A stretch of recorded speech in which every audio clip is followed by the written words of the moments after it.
Hai, kenalin aku Jenny Herswita dari absen 9 kelas 10E. Jadi kali ini aku bakal nemenin kalian buat ngebahas tentang litosfer. Pernah nggak sih kepikiran kalau tanah yang kita injak setiap hari itu sebenarnya apa? Terus kenapa bisa ada gunung? Kenapa bisa ada gempa? Dan juga kenapa Indonesia sering banget gempa? Jawabannya ada di satu lapisan penting bumi, namanya litosfer. Litosfer itu adalah lapisan paling luar dari bumi. Sederhananya, litosfer itu adalah lapisan batuan tempat kita hidup. Iya, kita. Litosfer sendiri terdiri dari 3 bagian utama. Ada inti bumi, kerak bumi, dan juga mantel bumi. Kalian tahu nggak sih, walaupun kelihatannya kokoh dan diam, sebenarnya litosfer itu terus bergerak loh.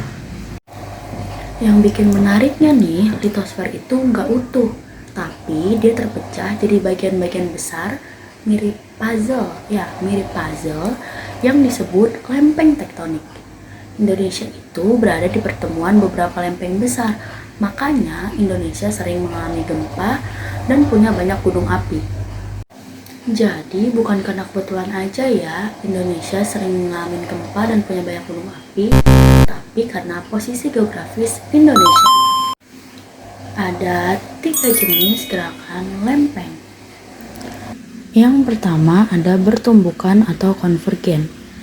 Nah, anggap aja kedua benda ini tuh lempeng ya. Jadi kalau dua lempeng ini saling bertabrakan, nah ini tuh bisa membentuk gunung atau juga membentuk gempa yang besar. Lalu yang kedua menjauh atau divergen. Kalau lempeng ini saling menjauh, maka terbentuklah kerak bumi baru. Lalu yang ketiga ada bergeser atau transform. Nah, kalau transform ini berarti kedua lempeng ini tuh nggak saling menjauh, gak juga saling bertabrakan. Tapi kedua lempeng ini tuh sama-sama bergerak ke arah yang sama. Jadi kayak mereka tuh saling geser-geseran gitu loh. Misalnya ini mau geser ke kiri, selempeng ini mau geser ke kiri, berarti lempeng ini juga sama. Jadi mereka saling geser-geseran. Nah, karena permukaannya kasar, jadi kadang mereka tuh nyangkut dulu. Kalau udah gak kuat nahan tekanannya, baru tiba-tiba lepas. Itu, pelepasan itulah yang bikin adanya gempa bumi. Litosfer juga tersusun dari 3 jenis batuan utama.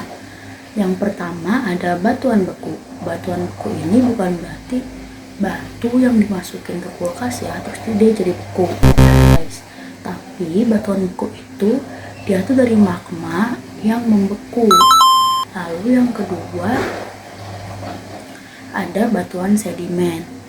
Batuan sedimen ini dari hasil pengendapan. Lalu yang ketiga ada batuan metamorf. Sebenarnya aku kalau dengar kata metamorf ini tuh kayak langsung kebayang sama metamorfosis ya. Jadi kayak metamorf ini kan berubah gitu kan. Jadi aku langsung ingat nih batu metamorf. Oh, berarti dia berubah. Nah, jadi batuan metamorf ini berarti batuan yang berubah karena tekanan dan panas. Jadi sebenarnya semua gunung, tanah, dan batu yang biasanya kita lihat, sebenarnya mereka tuh bagian dari proses yang panjang banget ini. Nah, kita bisa ngerasain 2 dampak dari litosfer. Kalau dari sisi positifnya, tanah bisa jadi subur dan juga banyak sumber daya alam. Kalau dari sisi negatifnya, adanya gempa bumi, letusan gunung api, dan juga longsor. Tapi justru karena litosfer inilah kehidupan bisa ada. Jadi setiap kali kita menginjak tanah, ingatlah kalau kita lagi berdiri di atas lapisan batuan raksasa yang terus bergerak. Diam tapi hidup, kokoh tapi dinamis. Itulah litosfer.